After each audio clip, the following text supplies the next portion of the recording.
नमस्कार दोस्तों, हमारे चैनल में आप सभी का स्वागत है। आज की कहानी है इंसाफ हो तो ऐसा। शांति जी हॉस्पिटल में बेड पर बहुत सारी मशीनों से घिरी हुई थी। उनके बेटे अमित और सुमित बाहर खड़े आपस में कुछ बातें कर रहे थे और बेटी अनामिका पास एक सोफे पर बैठी मोबाइल से बात करने में लगी हुई थी।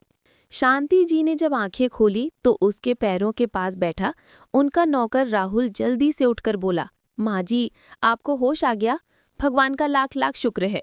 फिर अपनी पत्नी ममता की ओर देखकर बोला, ममता, तुम यहीं रहकर ध्यान रखना, मैं अभी डॉक्टर को बुलाकर लाता हूँ। इतना कहकर वो कमरे से बाहर चला गया। पास ही खड़ी राहुल की पत्नी शांति जी को देखकर परेशान हो रही थी। शांति जी को ऑक्सीजन मास्क लगा हुआ था। वो ममता को देखकर कुछ कहना चाहती थी, पर ममता ने उन्हें रोकते हुए कहा, माँ जी, आप परेशान मत होइए, अभी वो डॉक्टर को लेकर आते ही होंगे, तब तक आप कुछ मत बोलिए।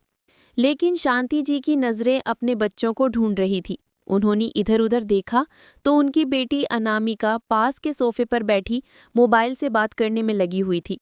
शांति जी ने जब आंखें खोली तो उसके पैरों के पास बैठा उनका नौकर राहुल जल्दी से उठकर बोला, माँ जी, आपको होश आ गया? भगवान का लाख लाख शुक्र है। फिर अपनी पत्नी ममता की ओर देखकर बोला, ममता, तुम यहीं रहकर ध्यान रखना, मैं अभी डॉक्टर को बुलाकर लाता हूँ। इतना कहकर वो कमरे से बाहर चला गया। पास ही खड़ी राहुल की पत्नी शांति जी को देखकर परेशान हो रही थी। शांति जी को ऑक्सीजन मास्क लगा हुआ था। वो ममता को देखकर कुछ कहना चाहती थी, पर ममता ने उन्हें रोकते हुए कहा, माँ जी, आप परेशान मत होइए, अभी वो डॉक्टर को लेकर आते ही होंगे, तब तक आप कुछ मत बोलिए। लेकिन शांति जी की नज़रें अपने बच्चों को ढूंढ रही थी। उन्होंने इधर उधर देखा तो उनकी बेटी अनामिका पास के सोफे पर बैठी हुई दिखाई दी। तो शांति जी ने राहत की सांस ली। उन्होंने ममता को इशारे से अनामिका को अपने पास बुलाने को कहा। तो ममता अनामिका के पास जाकर बोली, दीदी जी, माँ जी आपको कुछ कहना चाह रही हैं, उनके बेड के पास चलिए। तो अनामिका ने एक नज़र ममता की ओर देखा, फिर अपनी माँ की तरफ देखा और बोली, माँ को होश आ गया, अच्छी बात है, लेकिन अभी तो मैं फ़ोन पर बात कर रही हूँ, बाद में आती हूँ, आप जाओ, तब तक डॉक्टर को बुला दो। अनामिका की बात सुनकर पास के बेड पर लेटी हुई शांति जी को बुरा तो बहुत लगा, लेकिन वो कुछ बोल नहीं पाई और आंखों में आए आंसुओं को रोक भी नहीं पाई। उसे लगा कि अनामिका के पास इतना भी टाइम नहीं कि वो अपनी माँ के पास जाकर बैठे। ममता शांति जी की स्थिति समझ रही थी। वो उनके पास ही बैठ गई। तब तक उसका पति राहुल भी डॉक्टर को लेकर आ गया।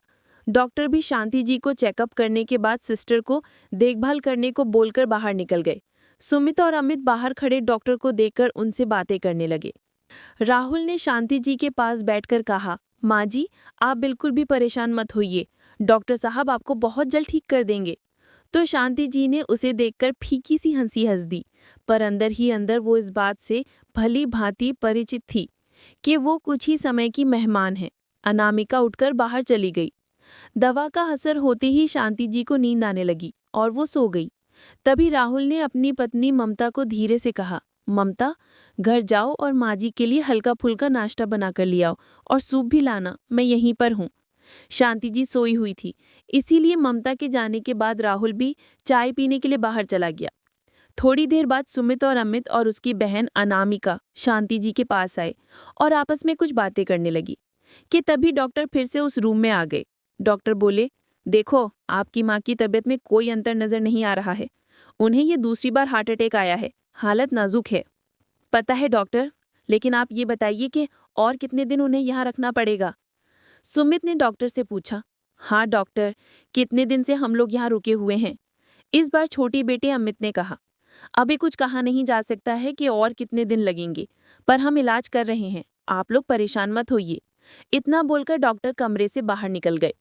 डॉक्टर और अपने बच्चों की आवाज़ से शांति जी की नींद टूट गई, पर फिर भी वो आंखें बंद करके पड़ी रही। सुमित और अमित आपस में बातें करने लगे। भैया, क्या मुसीबत है, ये कब तक माँ के पीछे टाइम वेस्ट करते रहेंगे? तो सुमित ने कहा, मैं भी क्या कर सकता हूँ अमित, डॉक्टर ने कहा ना कि अभी कोई पक्का नहीं है कि कितने दिन और इलाज चलेगा। तो अमित ने थोड़े रूखे स्वर में कहा, 3 दिन हो गया यहाँ रहते हुए। दोनों भाई अपनी परेशानी सुना रहे थे। मेरा भी तो यही हाल है। सुबह से तुम्हारी भाभी फोन पर फोन कर रही है कि जल्दी काम खत्म करो और आ जाओ, पर यहाँ काम तो छोड़ो, हमने उस बारे में माँ से अभी तक बात ही नहीं की। सुमित ने अपनी चिंता व्यक्त की।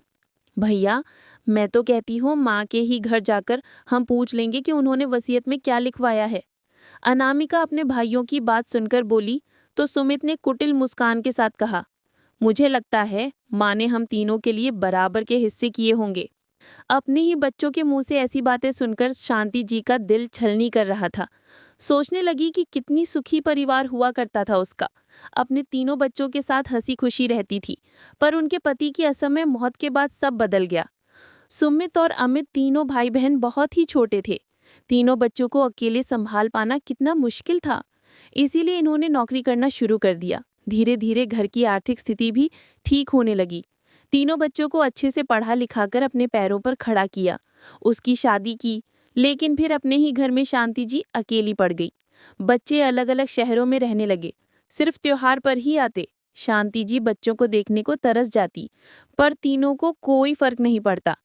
राहुल शांति जी के घर काम करने वाली कांताबाई का बेटा था। कांताबाई के साथ ही राहुल भी शांति जी के घर उनका काम करता था। उसे भी शांति जी ने अपने बेटे की तरह ही प्यार किया करती। इसीलिए राहुल भी शांति जी को अपनी माँ की तरह ही मानता था। राहुल और ममता हमेशा से शांति जी के साथ रहकर उनका बहुत ख्याल रखते। उन दोनों ने बिल्कुल सगे बेटे बहू की तरह अपना फर्ज निभा रहा था।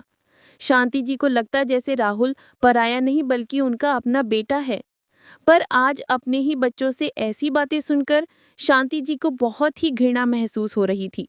वो यकीन ही नहीं कर पा रही थी कि उनके बच्चों को अपनी माँ से नहीं, वसीयत से प्यार है। उनकी आंखों से एकाएक ही आंसू निकल पड़ा। ममता घर से खाना लेकर आ चुकी थी। राहुल ने नर्स से परमिशन लेकर फिर शांति जी को धीरे से उठाते हुए कहा, माँ जी उठ जाइए, थोड़ा कुछ खा लीजिए वरना आपकी तबीयत और खराब हो जाएगी। राहुल की आवाज से शांति जी अपने वर्तमान में लौट आई। उन्होंने अपनी आंखें खोली तो देखा राहुल उनके पैरों के पास बैठा हुआ था और ममता खाना लेकर खड़ी थी। उन्होंने पूरे कमरे में नजर घुमाई, पर नर्स और राहुल व ममता के अलावा वहां कोई नहीं था। वो सोचने लगी कि शायद वो लोग जा चुके हैं। राहुल शांति जी की मनोदशा समझ गया था। उसने कहा, माँ जी, आप भैया और दीदी को ढूंढ रही हैं क्या? वो लोग अभी खाना खाने बाहर गए हैं, थोड़ी देर में आ जाएंगे। आप तब तक थोड़ा सा खाना खा लीजिए। तो ममता की मदद से उठी और अपना मुंह बनाकर धीरे से बोली, मुझे नहीं खाना है, तुम लोग खा लो। अरे ऐसे कैसे? आप नहीं खाएंगे तो हम भी नहीं खाएंगे। थोड़ा सा खा लीजिए, दवाई भी लेनी है। राहुल ने जिद करते हुए कहा तो पास ही खड़ी ममता बोली, देखिए माँ जी, आपको खाना ही पड़ेगा, नहीं तो हम समझेंगे कि आप हमें अपना नहीं मानती। रोटी का एक निवाला तोड़ते हुए ममता ने कहा तो शांति जी मना नहीं कर पाई और थोड़ा सा खाना खा लिया। चलिए माँ जी, आप अभी आराम कीजिए, कोई ज़रूरत हो तो बुला लीजिएगा, हम लोग यहीं बाहर बैठे हैं। खाना खाने के बाद राहुल और ममता ने कहा तो शांति जी ने हाँ में सिर हिला दिया और वापस दवाइयाँ लेकर बिस्तर पर लेट गई। 2 दिन ऐसे ही बीत गए मगर शांति जी की सेहत में कोई सुधार नहीं आया। राहुल, संदीप जी को आज अपने साथ लेकर आना। थोड़ी मुश्किल से शांति जी ने राहुल से कहा। आप माँ जी, आप आराम कीजिए, बोलकर राहुल बाहर निकल गया। चलो भैया, माँ से मिलकर आते हैं, कल भी बात नहीं की हमने। अमित ने कहा। हाँ चलिए, अभी अच्छा मौका है। मैं राहुल को दवाई लाने भेज दिया हूँ, तो अब कोई परेशानी नहीं है। अनामिका ने भी उनकी हाँ में हाँ मिलाई और तीनों भाई बहन शांति जी के पास आकर बैठ गए। माँ कैसी हो? सुमित ने कहा तो शांति जी ने हाँ में सिर हिला दिया कि ठीक हूँ। माँ, हमें आपसे कुछ ज़रूरी बात करनी थी। वो हम लोग जानना चाहते हैं कि आपने जो ज़मीन खरीदी थी पिछले साल और पेंशन से जो एफडी करवाई थी, वो किसके नाम की है? सुमित ने पूछकर अपनी माँ की ओर देखने लगा। शांति जी अपने असली रूप देखकर अपना मन पक्का कर चुकी थी, इसीलिए अपने आखिरी समय में वो उनकी ये मंशा भी पूरी कर देना चाहती थी। वसीयत जानना चाहते हो ना तुम लोग? चिंता मत करो, संदीप जी को बुलाया है। थोड़ा रुककर शांति जी ने कहा, फिर थोड़ी करवाहट के साथ बोली, वैसे भी मेरे जाने के बाद तो पता चल ही जाएगा। माँ, हमारा वो मतलब नहीं था, हम तो बस ऐसी ही जानकारी के लिए पूछ रहे थे। सुमित ने बात को घुमाते हुए कहा तो शांति जी ने आंखें बंद कर ली। वो बहुत बर्दाश्त नहीं कर पा रही थी। अच्छा, हम बाहर जाते हैं, माँ को आराम करने देते हैं। अनामिका अपने भाइयों की तरफ इशारा करते हुए बोली तो तीनों भाई बहन बाहर चले आए। कुछ देर बाद, माँ जी, संदीप जी आए हैं, आप बात कर लीजिए, हम बाहर ही बैठे हैं। राहुल संदीप जी को शांति जी से मिलवाने ले आया था। संदीप जी पैसे से वकील थे और शांति जी की जान पहचान के ही थे, इसीलिए शांति जी ने वसीयत बनवाने के लिए संदीप जी को ही बुलाया था। बहन जी बोलिए, वकील साहब शांति जी से बोले। तो शांति जी ने कहा, वसीयत लिखवानी है। भाई साहब, उधर डॉक्टर के कैबिन में देखिए, आपकी माँ की हालत में कोई सुधार नहीं है। मुझे नहीं लगता वो ज्यादा समय रह पाएंगे। डॉक्टर उन्हें शांति जी के वास्तविक स्थिति से अवगत करा रहे थे, पर उन्होंने डॉक्टर की बात का कोई इंटरेस्ट नहीं लिया और ठीक है बोलकर तीनों भाई बहन बाहर आ गए, क्योंकि वो खुद ही माँ की मौत का इंतजार कर रहे थे। रात के समय शांति जी अचानक से बोलने लगी। उन्हें सांस लेने में दिक्कत हो रही थी। माँ जी, क्या हुआ आपको?